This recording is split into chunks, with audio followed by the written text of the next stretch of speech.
Alright girls, here we are. We're going to read you another story. It's called What Will Fat Cat Sit On by Jan Thomas. What will Fat Cat sit on? The cow? Moo? No, Fat Cat will not sit on the cow. Yee-haw! What will Fat Cat sit on? The chicken?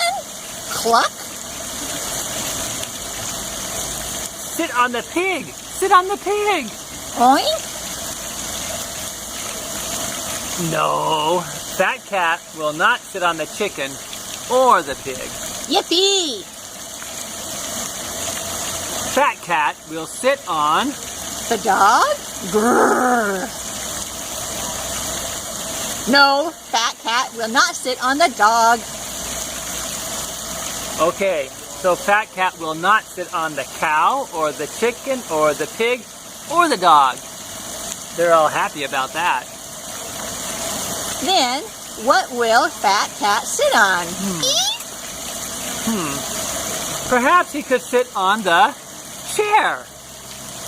He hopes so. He doesn't want him to sit on him. The chair, of course. Now, what will Fat Cat have for lunch? Ooh, that makes him worried. Lunch? And there they all go. Look at them scramble. The end. Hope you girls enjoy a nice lunch today. And don't let the Fat Cat sit on you.